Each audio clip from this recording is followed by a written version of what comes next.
Hello everyone! Welcome to the Aegis 360 Business Acumen Series. Today's session is on finance acumen, and our leader for today is Ned Parks. Take it away, Ned. Thanks, Ann. I appreciate it very much. I'm Ned Parks with Aegis 360 Consulting, and this is one of 5. We did the other one last week or the week before. I can't remember now. We did the opening one already. It is recorded, and if you missed it and want the link, we'll be glad to get it to you. It's going to be out there on YouTube. We're recording this one as well. And if you want to share this or miss part of it or know someone that couldn't make it, you'll be able to get access to this. We should have it live by next week.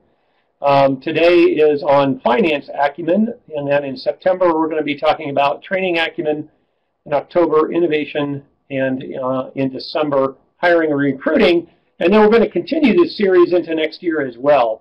So I wanted to just let you know that, and I want to introduce my guest, Ann Martell from sunny and snowy Wisconsin. Ann, how are you? I'm doing great, Ned. Thanks for having me. Oh my gosh, I wouldn't have anybody else. Ann is a CPA. She's a master facilitator. She's been at this for a very long time. Mostly in this area of finance, but also in some other areas as well. And she does a lot of work with the University of Wisconsin, as well as really all over the country for a lot of clients. And I've gotten to know Ann through our work with Selamy. Selamy is our partner in our business tabletop business simulations we use. You'll see a little tad of that today. And we've been talking about this thing of acumen for quite some time in business acumen. And so we want to get right to it here. So here's the definition that we use. It's the ability to connect all the disciplines of a business and take initiative to make good business decisions. And you know, we've been kicking this back and having this conversation for quite some time. Usually when people think of business acumen, where do they go? What's the first thing that comes out of their mouth? Finance is fun, Ned. That's where they usually go. They usually go to the financial indicators and the financial dashboard and margins and blah, blah, blah, blah.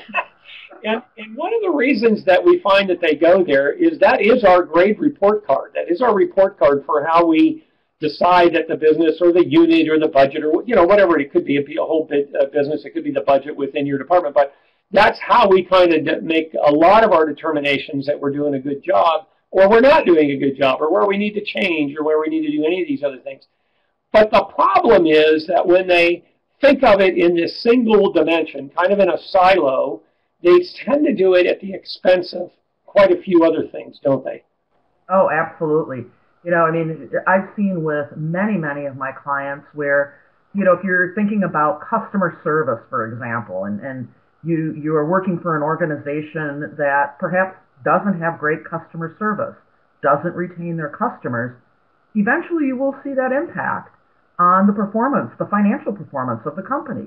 Customers won't come back, or they won't buy as much, where the opposite is true. If you have great customer service, they're going to come back. They're going to buy more. They're going to bring a friend, and the financial performance will improve. You know, Warren Buffett was in Cleveland, I don't know, probably about 6 or 7 years ago, and he spoke to a bunch of entrepreneurs, and I'll never forget, he stood there and he took his tie and he kind of shook it in his hand. He goes, I don't remember how much I paid for this tie, but I remembered the experience I had buying it and how nice the person was. And his point was not, money never matters. Of course it matters, right? It matters a lot. If it's out of our budget, we're not going to spend it and so on and so forth.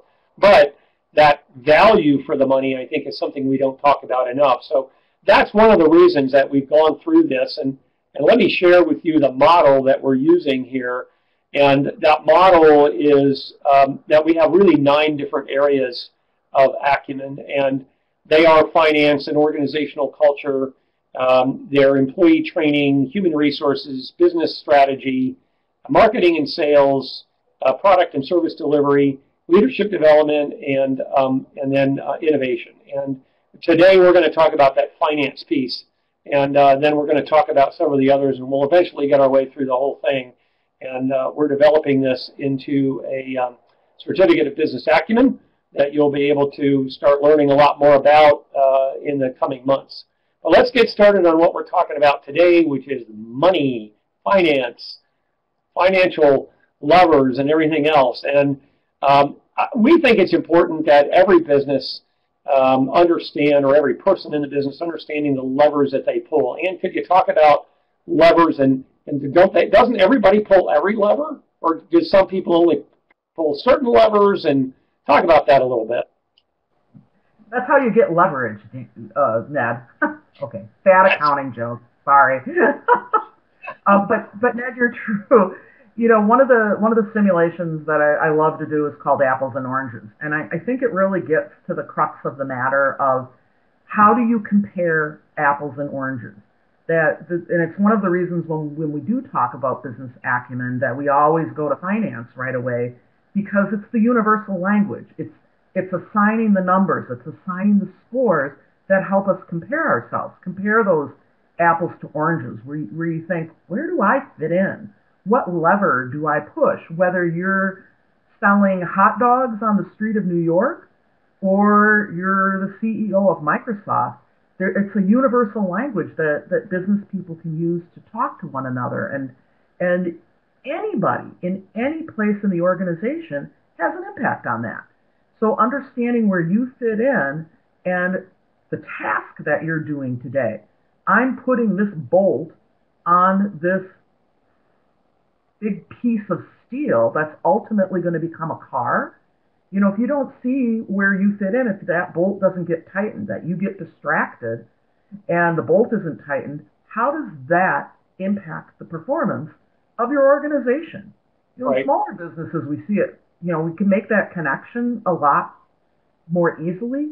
But when you're in a big organization, it sometimes becomes tough to find out where do I fit in and how do I impact the performance of my organization. Well, you know, and it's really fascinating that when we do run apples and oranges, and we run it in retail and manufacturing and service and healthcare, and how the same question comes up. Well, you know, gee, I don't have any control over sales. I work in production, so what can I do? And what we try to do is figure out, this is the lever you pull, so concentrate on that one. They pull the sales lever. Let them concentrate on that one. They pull the tax lever over there. They're in the accounting department. Let them focus on that one. And when people understand the real leverage that they have and what they have impact on, it's really interesting how they get busy, if you will, and start to understand where they can make improvements and the things that they can do. And this is critical in this whole piece. Oh, absolutely. I had a client that was in Wisconsin, a cheese manufacturer, and they had 11% waste. I mean, cheese literally going down the drain. And so for that person on the production line to understand the impact that they had, they were able to bring their waste percentage down, and that's their lever, you know, finding that lever. Right. Yeah, that's really important. 11%, that's an enormous number. And people, you know, we can, and a lot of times what we do is or I find clients do, is they'll say, here's our waste. You know, it's $100,000 this month. Everybody goes, oh, that's bad. You know, and then they go, well, okay, what should it be? How should we get it down? What can I do? And they kind of forget that step. So we try to bring them back to it. So when we talk about this thing of finance, I loved how you put this together. Many people find it a circus. It's magic, right? We don't know how it's done. And you've got these three different areas that we're going to talk about today a little bit. So can you kind of go through this three-ring circus somewhat? I truly try not to take myself too seriously. So, you know, when I'm outlining the three financial statements, I always use the analogy of the three-ring circus. And, you know, I like to have people think about, and I'd ask everybody who's on this call, if you've ever gone to the circus, you know, think about what you liked. You know, maybe it was the animals, or maybe it was the trapeze artist, or, you know, if you like clowns, or maybe, you know, you've watched Stephen King's It a little bit too much, but maybe it's the clowns. And the analogy is great because you can look at the ring of the circus that you really like. Maybe it's the animals. Most people in the finance world, that's the P&L. That's the income statement.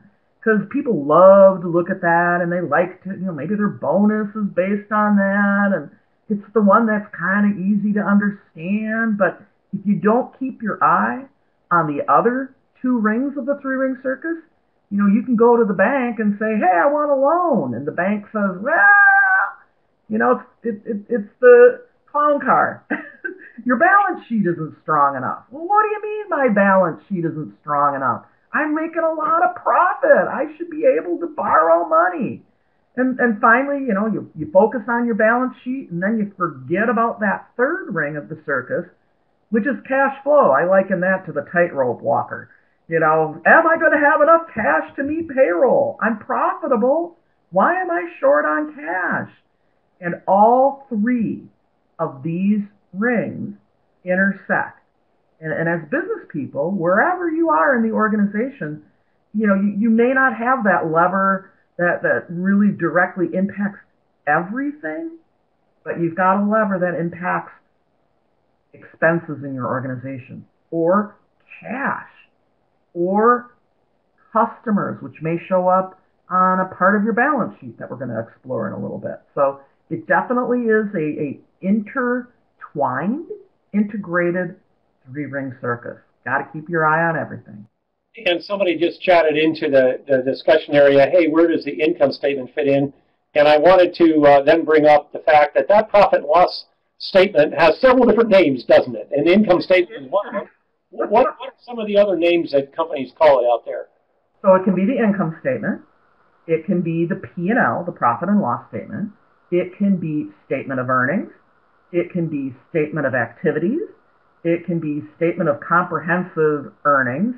So there's all different terms that can be used interchangeably. Normally, if you are in a nonprofit type of an organization, you're normally going to see it called the statement of activities. But there are a variety of different titles for this particular statement. And no matter what we call it, it really is measuring, and you'll get into this in more detail, but just very quickly, it's measuring the money coming in and the money going out and kind of where that's going, no matter what we call it. Got to be careful, Ned, with that money, because then you start thinking about cash. I know. We're not even going to get into accrual and cash today, but don't be a fool. That would be a whole other hour, wouldn't it? Now, as we come together in the middle of your Venn diagram, what in the heck is in the middle of that Venn diagram? And what we like to say is where people understand we have a well-run company. Mm-hmm.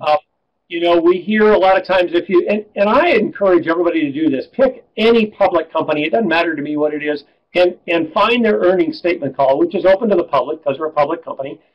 You can dial in and listen to it.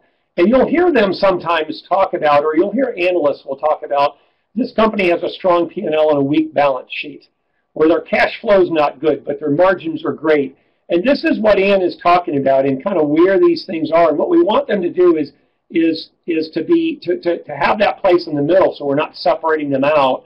And it gets into a much deeper discussion, but it's important to understand that you can have a good one and a bad one, and the company's still alive and well. And that's just an important piece. We could get off into a tangent on that. Another question that just came in, what if your company is privately owned and the family doesn't share the statements with employees? Oh my gosh, we can talk about that forever. Let me answer that one very quickly. If you're a privately owned organization, here's my recommendation from a cultural standpoint, not even a financial standpoint. I believe that we all should be as transparent as is possible. And I have seen privately held companies do an extremely good job of doing what I call scrubbing the P&L and still producing a P&L that they release to the employees, which ultimately is released to the public, because once it's out there, it's out there.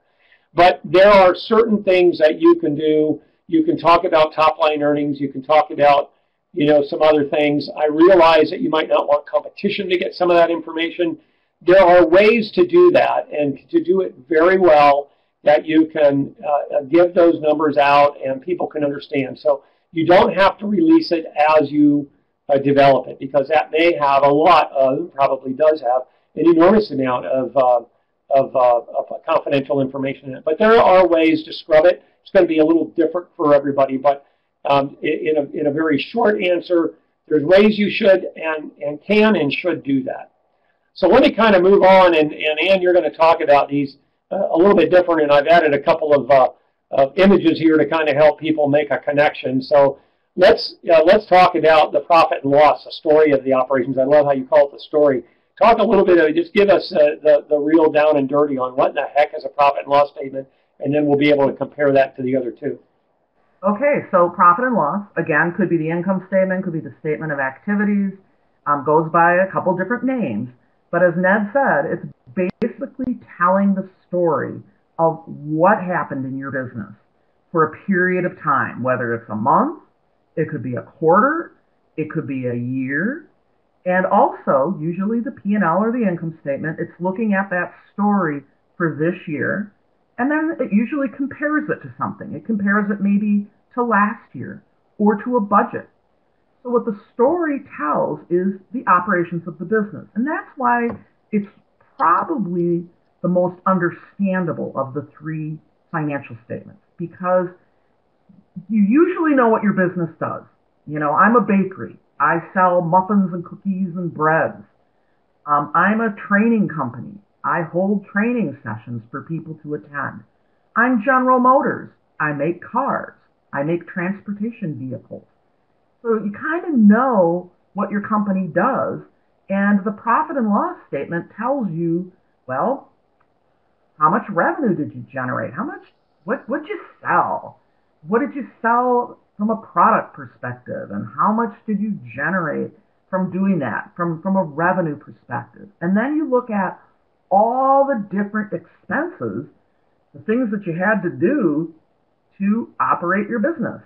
Maybe you had to pay your salespeople some commissions. Maybe you had to buy some products. Maybe you're General Motors and you had to buy some steel. Maybe you're the bakery and you had to buy flour and you had to buy chocolate and butter. You had to pay your people, that's for sure.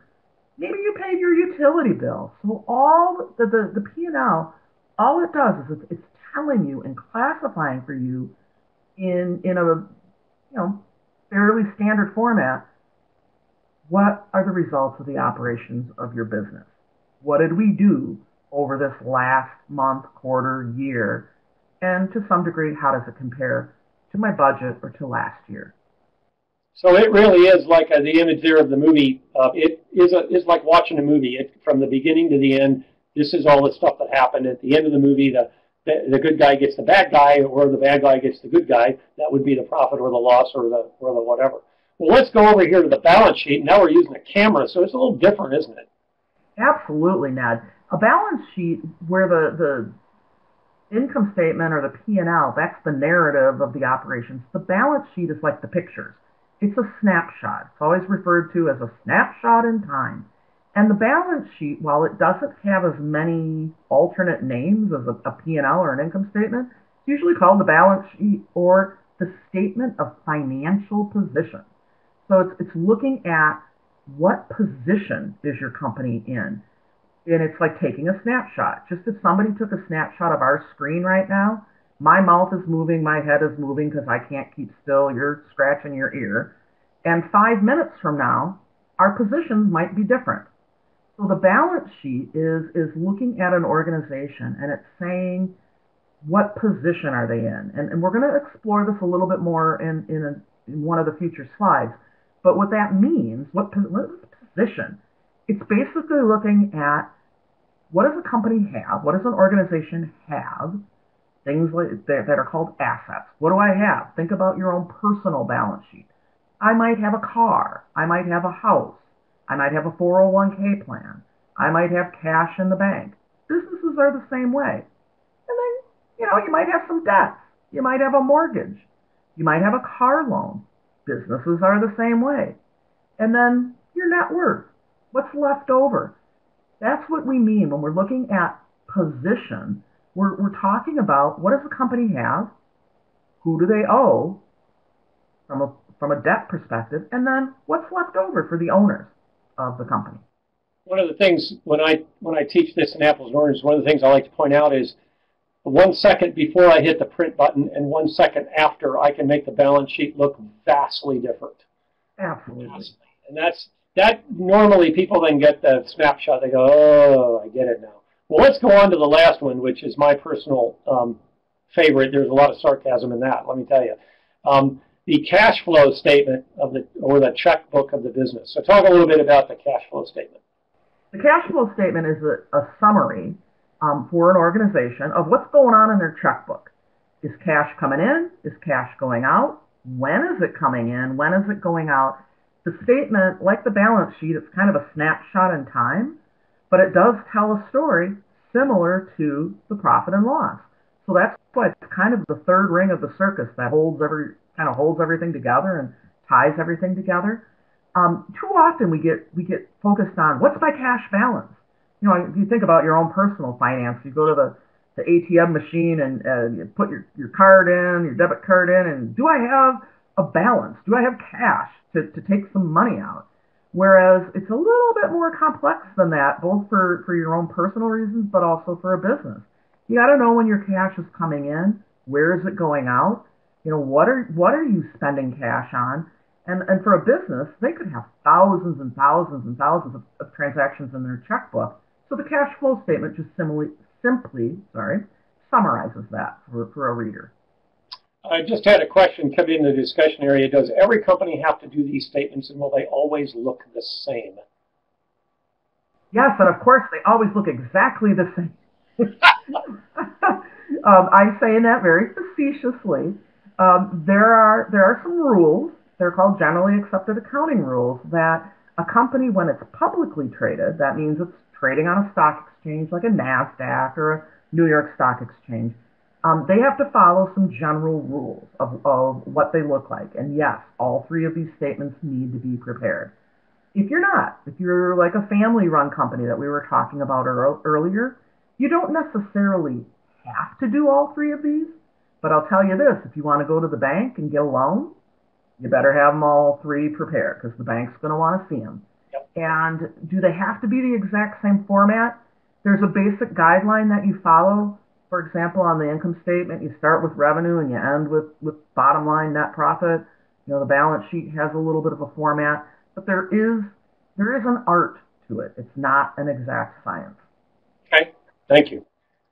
All right, so what's important on the P&L? And this is one, and now this is an example of a P&L right out of that. Ann and I have talked about the simulation we run called Apples and Oranges, which is business finance for everyone, and our partner on that is Selmy out of Malmo, Sweden. And so this is actually what you see here is what the participants fill out after they run the year on the simulation. And obviously, if you've never seen a P&L before, you'll look at this, but just understand this is really, really simplified. But it gets the major heading areas. A larger company that's complex, you can have pages and pages of a P&L, not just a small little thing like here. We could go on forever. But so talk a little bit, Ian, about the first topic here. You said that it starts with revenue and ends in net profit. So revenue growth, volume, pricing, mix. Talk a little bit about what that is and so on and so forth. Yep, absolutely. Story from start to finish. You start telling the story of the operations of a business with their revenue number. Sometimes it's called the top line. You hear a lot about top line growth and top line this. What that's referring to is revenue, the starting point of the story. And revenue is a function of mainly three different things. Am I growing? And that could be a perspective of, am I selling more stuff or selling more services? Or I could be growing because I'm charging more. My pricing is going up. Or maybe I'm cutting my price. What impact will that have on volume? And then all mixed in here is the mix of what you're doing. You're the bakery. Am I selling more muffins or am I selling more cookies? Extrapolate that into perhaps a healthcare organization. Where's my reimbursement? Where's my revenue coming from? Is it coming from Blue Cross Blue Shield or is it coming from Medicare or Medicaid? All of those things have a huge impact on that top line. So if you're looking at this P&L that you see in front of you and you're comparing year to year, you notice revenue didn't grow at all. I'd want to know why. Did we have stagnant pricing? Did we have stagnant volume growth? Did our product mix change? It's starting to peel back the layers of the onion to tell the story of what happened in the business. Very good. You know, you mentioned the difference between am I selling more cookies or selling more muffins, And I had a client, and they make tractor trailers, these great big trailers, huge trailers, and they make one type of trailer that they have really nice margins on, and then they make another trailer, their margins aren't so great. And the reason they made the one where the margins aren't so great is because when they're dealers, they only want their name on the dealer lot, so they don't want a competitor's name out there. And the problem was that they didn't have any more shop space. So one of the things that we walked them through in a strategy session was farm out, get a vendor to build under your name these really inexpensive, low-margin ones, open up your shop space for your high-margin ones that are more complex, and you'll give up a little margin over there, but you'll gain so much more over here. And their overall business exploded as a result of that because they couldn't get it out. They didn't know how else to do it. So this is one of the things that's really important on being able to bring all these things together. And so that's where you'd connect your finance to your pricing, which would be your sales and marketing. You'd connect it to your processes. You'd connect it to your real estate. All these other things would ultimately come together. So now the margin, knowing what your product and service is and where do we find that? We find that at the contribution, that's sometimes called gross margin. That comes under a bunch of different names too, doesn't it? Gross margin, contribution margin. What are some other names for that? Yeah. When you're looking at the varying stopping points or subtotals, if you will, on a P&L, on a profit and loss statement, gross profit, gross margin, contribution profit, contribution margin, you hear those almost interchangeably. The one thing you don't usually hear is gross income. That's usually more of a tax term that we hear about. But gross profit, gross margin is looking at that relationship between my revenue, what am I selling, what am I servicing, what am I providing, and how much did it cost me to make that product, to buy that product, or to provide that service. You know, a lot of times this used to be just the hallmark of a manufacturing or a distribution type of a company, like a Walmart or a GM, but even Microsoft now, they look at their revenue, at their top line revenue, and they look at the cost of services provided, because they're mainly a service company. And they're looking at that relationship of how am I priced and what's happening. Let me give you a perfect example of this. Think about if you owned a restaurant and you're for whatever reason, your margins were eroding. You hear that a lot. Oh, our margins are eroding. Why is that happening? And maybe their revenue was going great. Their revenue was increasing, you're selling more steaks, you're selling more prime rib, but all of a sudden the cost of those food items were going up. Well, why is that happening? My margins are eroding because the costs are going up faster than my revenues. It could be there's beef prices are going up. It could be you have a problem with theft. It could be a problem that you have the waste that we talked about before.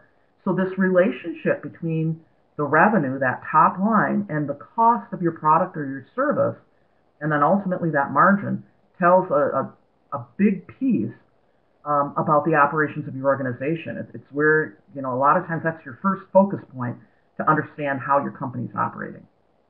Absolutely. And then we come down to overhead. and sometimes called a cost center and non-essentials and names that just drive me crazy. And every time I hear this, it makes me a little nuts, because what I always like to say is, okay, fine.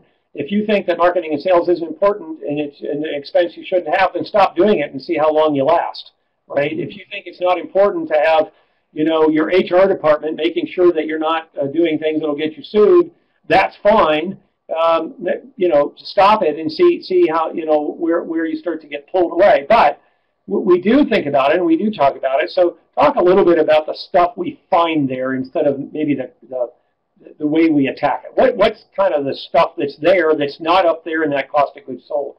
Yeah, and this is one of those areas where it will vary from company to company. Before we do that, I just want to circle back. We did get a question in about how do you figure out if your margin's acceptable. Oh, very good. Yeah, that's one of those things where if you want to compare yourself to a competitor, there's a lot of different places that you can get information on what your competitors are doing. So, for example, if you're a little mom and pop bakery, you're a privately held company, and you want to know how you're doing, you could look at Panera, and you could find out what their gross margin is. And I would recommend, instead of looking at it from a dollar perspective, because they're way bigger than you convert it into a percentage. What's my gross margin as a percentage of my revenue? And you can do some really powerful comparisons there. Well, and there are services, publishing services out there. If you've got a business banker, they can usually get this to you for nothing. And I believe it's called Sage or Sage Publishing or something. Sage something. I can, if you email me privately, I can I'll look it up and finally get it for you. But what you do is you kind of put all your numbers into their format on an Excel spreadsheet. You put your NICS numbers in there, which is the governmental way of deciding what business you're in, and that will search the entire uploads from all these banks across the country, and you can get it from within your industry. So there are ways and there are services out there that will give you that information, and I highly recommend that you take a look at that. It's really important. Yeah, and even if you're practicing, like Ned said earlier, looking at maybe Target or Walmart or something, you can go out to a bunch of sites on the internet, Google Finance, Yahoo Finance, MSN Finance, and they have all sorts of comparisons. So let's go back to our operating expenses. This is the area where you're going to see some art when we look at a P&L, because not everybody's going to have the same thing. Generally, you're going to see research and development, you're going to see marketing and sales, and you're going to see some general and administrative lines. And it could be a multitude, way more lines than this, or it could be less lines than this. You might just see a line that says operating expenses. Right. But as Ned said, these are areas where you can start to dig into it a little bit more. If a company's cutting back on R&D, that's your lever. You work in R&D. What's the impact going to be on future financial performance? Right. And you expect sales to continue to grow if you're not doing any research and development. So understanding these various areas of all the other necessary expenses to operate your business is critical in understanding the story of your operation. Very critical. And Melissa asked, she said, maybe I missed it, but what about if you're privately held and you don't want to share these statements? Melissa, the answer we gave was there are ways to scrub this statement down, what I call scrub it down, and make it to where you're not putting out confidential information, and yet you're still sharing information with your employees to let them kind of know what these top line numbers are and where they are. And there's a bunch of different ways to do that can make you feel comfortable. And Ian or I or maybe your own accounting firm could help you do that. But there are ways to get that done. I'm always kind of go to the idea of more transparency instead of less, understanding that there are some proprietary and confidential things that we have out there. And that down there is total common costs is where we're finding the total of that overhead number. Now, I've just hit and circled 36. Why did I do that? Now, this is a netism, and a lot of people will throw rotten tomatoes at me, and I get why you do, so it's not, it's not at the expense of something else, but let me just give you my viewpoint on this. To me, this is the most important number here, and let me tell you why. I realize many profit sharing programs are on EBITDA, which is down there under EBIT or operating profit, and it's where, it's other numbers, and everybody lives and dies by EBIT, so on and so on and so on. And it ultimately, that becomes a very, very important number without fail. But my viewpoint is this, and I had a mentor that was one of the smartest finance guys I've ever worked for. He said, if the contribution number isn't right, the rest aren't possible. And when you think about it, he's absolutely right. And if we have that number wrong, and we don't it tells us a couple things. It tells me you probably don't understand what your costs are, and you don't understand what you're selling it for, or you've got the wrong approach. You get into this area where I'll cut my price to sell more, and I'll make it up on volume. Good God, if nephew comes to you and wants to start a landscape company, and he wants you to invest, and he says, Uncle Ned, I want you to invest in my landscape company. And I say, what's your business plan? He goes, well, I'm going to undercut everybody in the neighborhood, but I'm going to do more. I'm hanging on to my wallet because he's not going to be around long. And we've got some calculators, online calculators that will help you figure that out. But to me, that's an incredibly important number. It's not that the others are not important. This is just the first one I look at. And if you want to kind of see this played out a little different, listen to a couple of episodes of Shark Tank, and one of the first questions that they ask is, what are your margins? And they'll get that. They'll say, what's it cost you and what to make it, and what are you selling it for? And they'll either say great margins or poor margins. And usually from there, a deal is offered or one is not. Now, there's other factors they bring into it, but I've never heard them say, what's your EBIT? Not one time. Now, they're looking at it a little different. We could get into a lot longer conversation, but to me, this is an incredibly important number.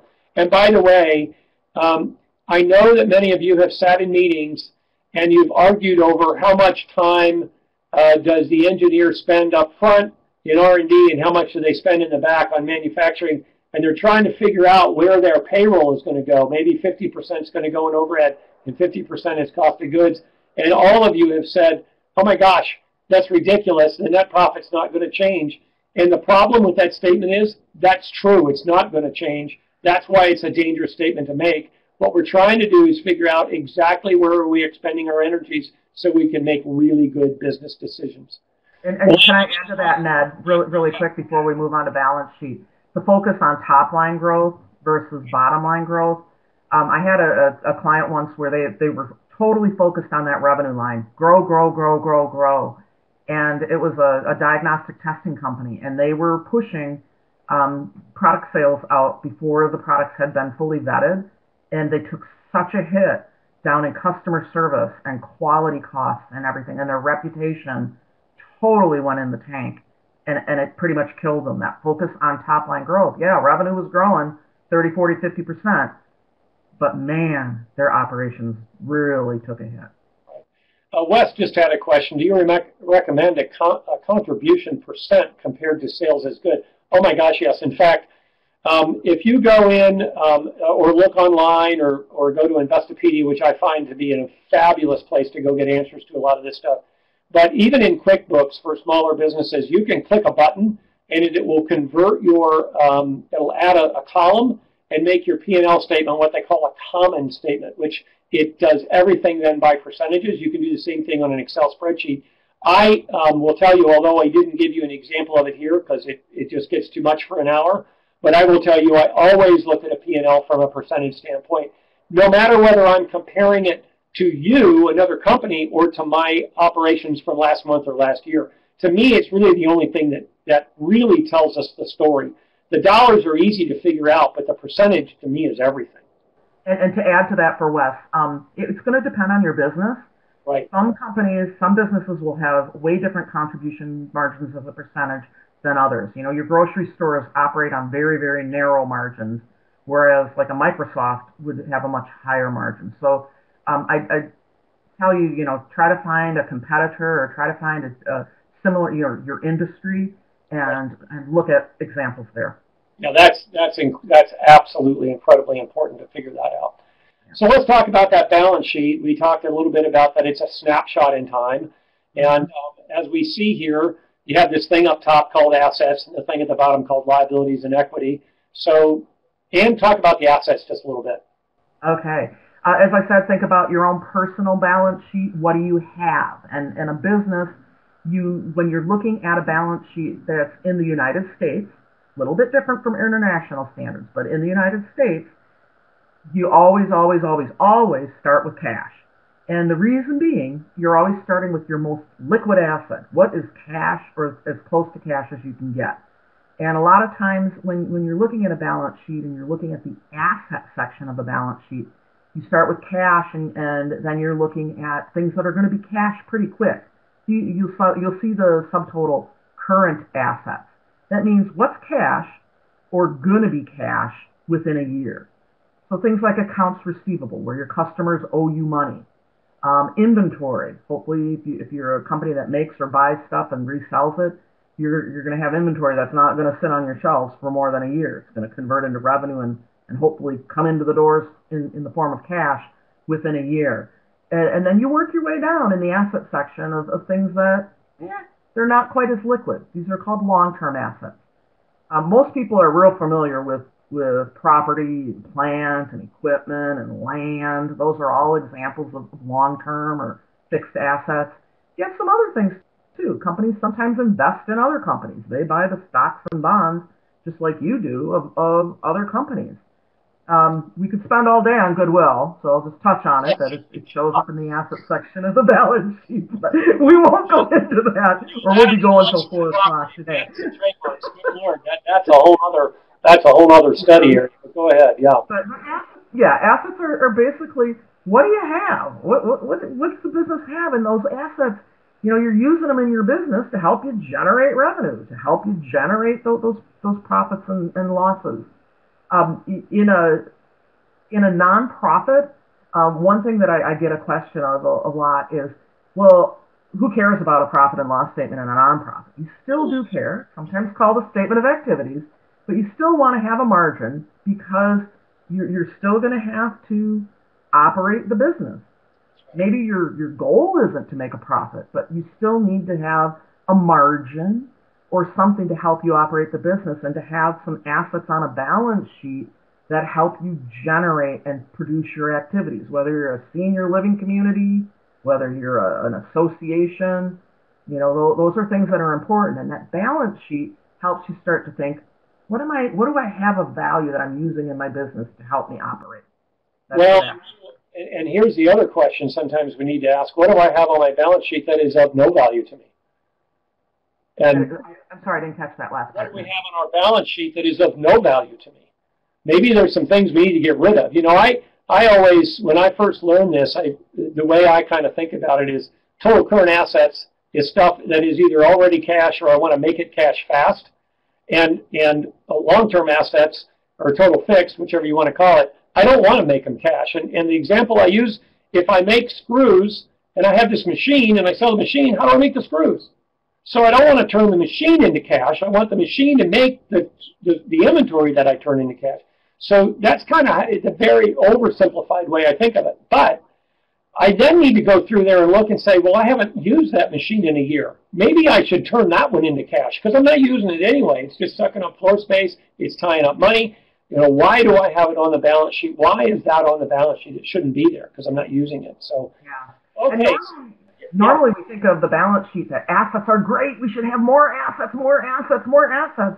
And teaser alert, when we get to cash flow, sometimes you got cash stuck on your balance sheet somewhere that you need to look at your balance sheet and say, I need to bring these assets down and free them up to convert them into cash. Well, now let's talk a little bit about how a company is financed. And it's financed through loans, but a couple of other ways that we might finance. Yeah, and the financing section of the balance sheet, a lot of times in our sessions, we use a house as an example. It's a perfect example of a balance sheet. You've got a house, wherever you live, it could be $200,000, it could be $400,000, it could be $500,000. Rarely does anybody buy their house with cash. So how do you buy a house? Well, you go to the bank, you get a mortgage. You borrow 80%. You borrow 90%. You put 30% down and only have to borrow 70%. That, my friends, is a balance sheet. And it's saying, I got a house. How did I finance it? And who put in the rest of the money? Me, the owner. So a company will carry debt. Sometimes it's owed to the bank, but sometimes it's owed to other places too that aren't quite as apparent. You look at a balance sheet, you might have money that is owed to your vendors for invoices that you haven't paid yet. It could be maybe you owe some money to your employees. It's not payday yet. Remember, this is a snapshot in time. So today, April 9th, or today, October 30th, or today, July 10th, if you take that snapshot at that point in time, your employees are probably working happily for you, but payday is not for a couple weeks. So at that snapshot, you owe your employees some money. If you went belly up or you liquidated today, you would have to pay your employees.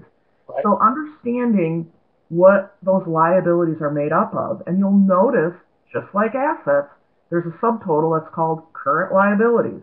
Those are IOUs that are going to come due within that next year. So one of the things that you're looking at when you're looking at a balance sheet is that split between what's coming due pretty quick, right, and what's due in more than a year. And talk, what the heck, ROA? Talk a little bit about that. We kind of touched on it, but I don't think we made it really clear. Just briefly give us an overview of ROA. ROA is return on assets.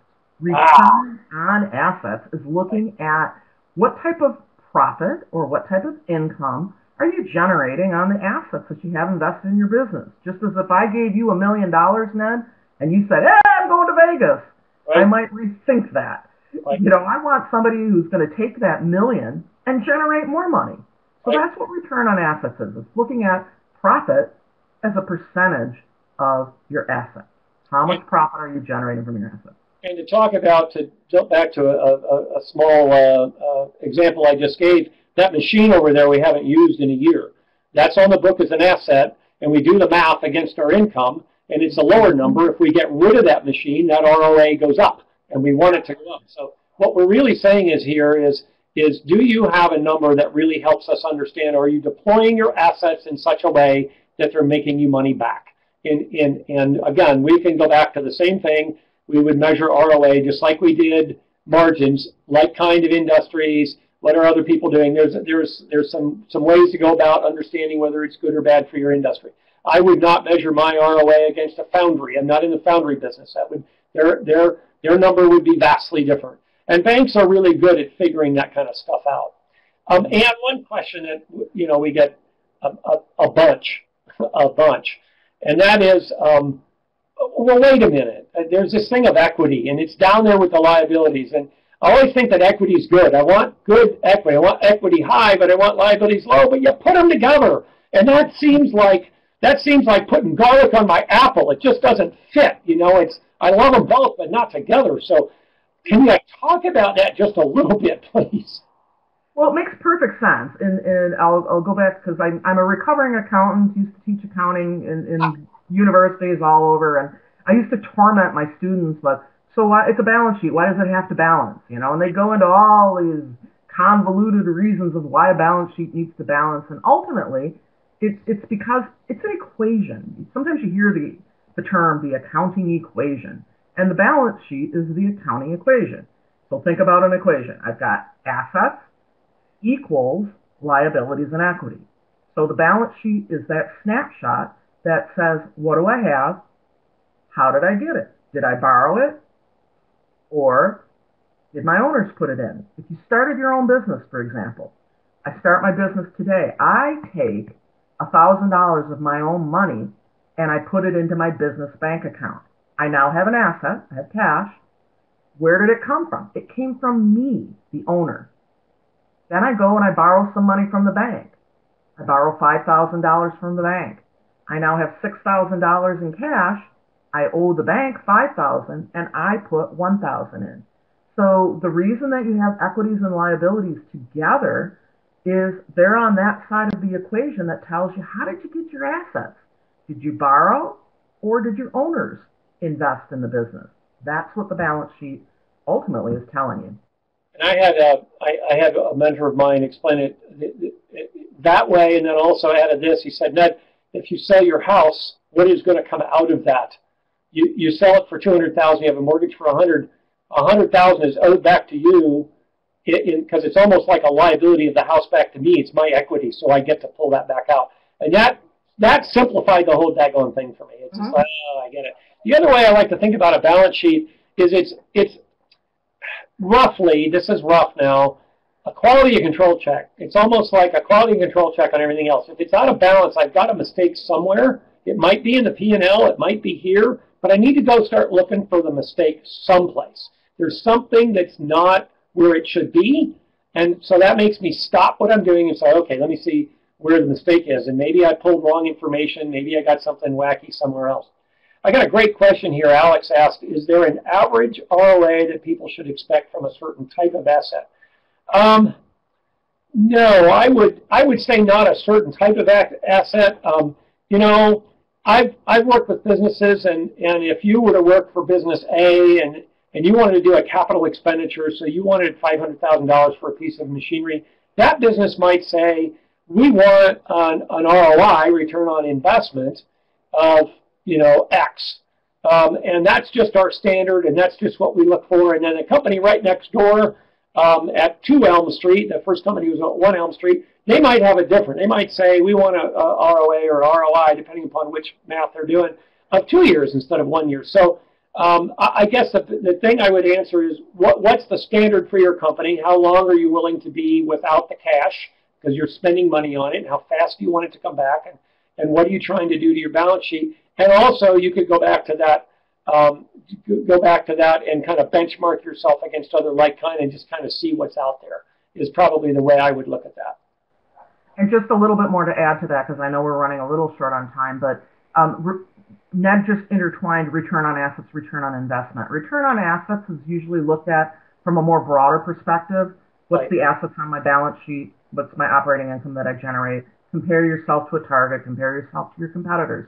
Return on investment is usually a little bit narrower. I'm thinking about buying machine A versus machine B, or I'm thinking about buying machine A, or I'm thinking about building a plant. What's going to give me my better return on investment? And that goes into a whole other set of discussions of what's my cost of capital. You know, if I have to borrow the money, I want to make sure my return is more than my money that I had to borrow, my interest rate. You know, so that return on investment and return on assets, while there isn't one magic number, it is a good way to benchmark or target yourself and evaluate different decisions that you're going to be Well, making. yeah, that's absolutely true. And a lot of people get them confused, and they are very different. And I think we need to really understand that.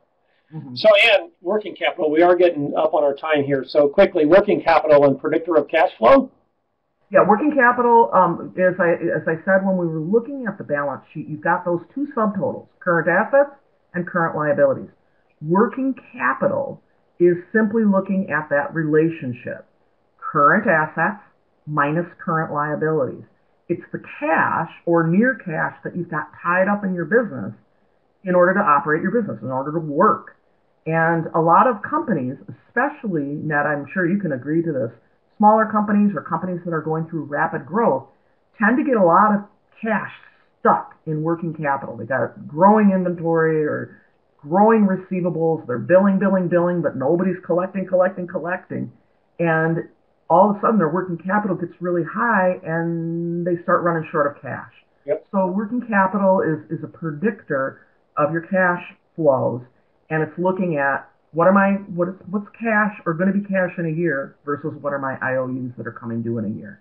So A lot of times on Shark Tank, you'll hear somebody come in and pitch it, and they'll say, you know, our business is great, our profits are fantastic, but we've got these new orders and we can't finance these orders.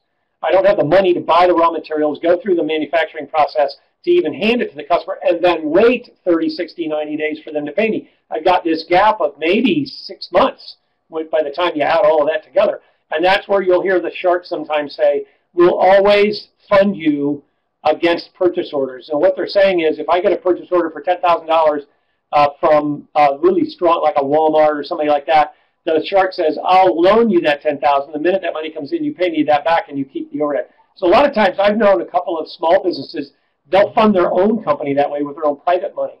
And it can be done. So that's a little bit about what we're talking about. Oh my gosh, here we go. Without sucking brain cells right out of your head with this conversation. Let's talk a little bit about cash flow. Can you just describe it quickly and succinctly, because we are getting short on time. I will. Cash flow, it's that checkbook. And if you look at your own checkbook, you get paid every 2 weeks. You know, that's a certain type of cash coming in from operating you. And you pay your bills, you pay your utility bill and your cell phone bill. That's the cash going out from operating you. You know, maybe you got some extra cash, you buy a car, you buy a house, or you do some investments. You know, those are things that you can do with your cash. Or if you're running short on cash, you might have to sell something. You might have to sell an investment to generate some cash. Sometimes you borrow money from the bank. So the cash flow statement is just a map. It's a navigational map that shows the checkbook of an organization. And it's divided into operations, investments, and financing, just like I gave the example. What type of cash is a company generating just from operating itself? What types of cash flows are coming in and going out from investments? And same, what cash is coming in and going out from different financing activities. We can tell you a lot about a company because cash is really hard to fudge. I like the way you describe it. You're a little bit different than I do, but I think I might steal yours. I like it almost a little better, but cash is a power to act. It's not the cash balance, it's the cash flow. Talk about that just for a second.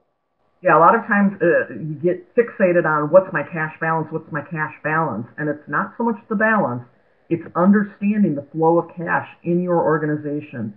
Um, Again, getting back to the levers, what levers do I pull to generate cash in my organization? And a lot of it is operational. I'm taking home a bunch of office supplies and using them in my office.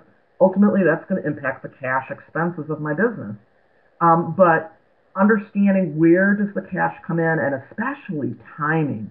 If you're in a business that's seasonal, think about a Christmas tree seller. All their cash is going to come in around the holidays.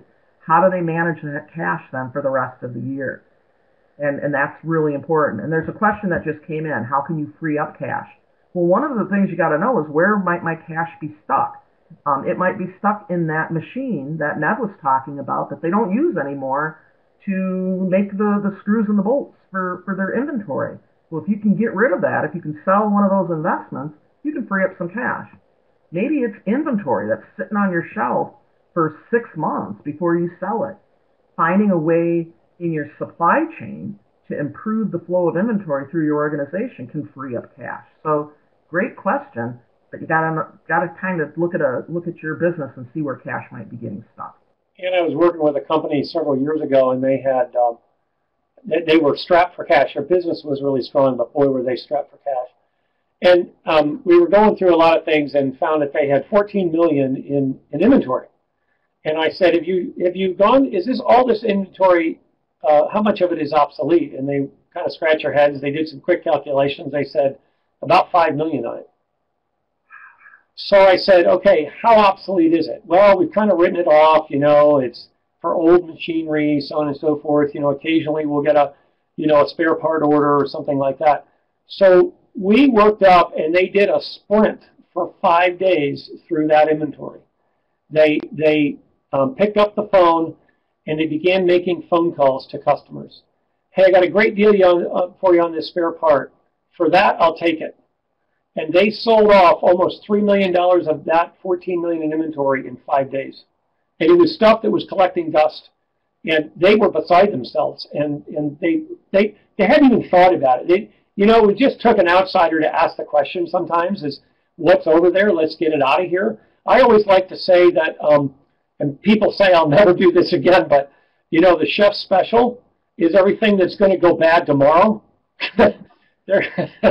Because the only other thing they're going to do with that food once it hits expiration date is throw it out. So the chef comes in, he looks at expiration dates, and he goes, what am I putting up on the board today to get this out of here? And it's the same kind of a thing, and so sometimes we have it hanging around and we need to find it, and that is a great way to go about doing that.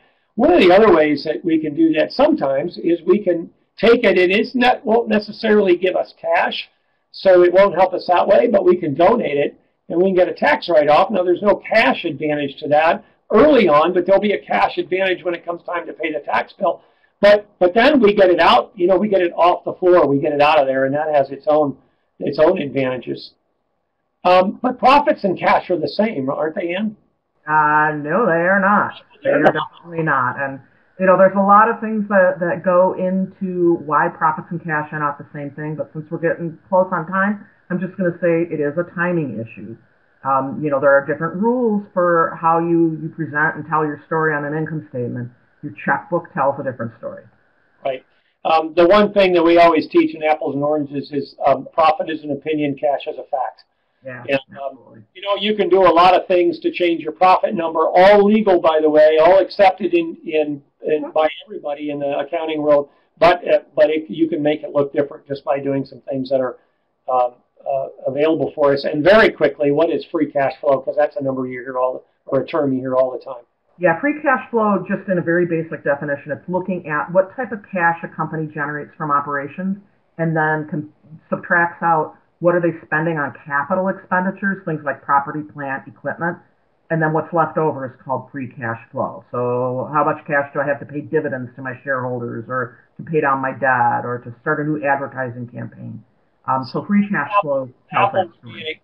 Apple would be an example of really high free cash flow. Yeah. Well, we are right at time. Ann and I are willing to hang out for just a little bit if you have a few other questions. Ann, thank you. Appreciate it. Turn up the heat. I know that you still have some cold weather in Wisconsin, as we do in Ohio. We are recording this. It will be available hopefully by Monday. We'll have it up on YouTube. The minute it's posted, you will all get a follow-on email thanking you for being here and the link so you can share this with anybody you like. And here's our contact information. You're certainly welcome to reach out to either one of us if you have questions or would like to talk to us about anything. And any closing thoughts on your end? Finance is fun. It's fun. It certainly can be. All right. Thanks, everyone. We appreciate it. And we'll look to see you in September.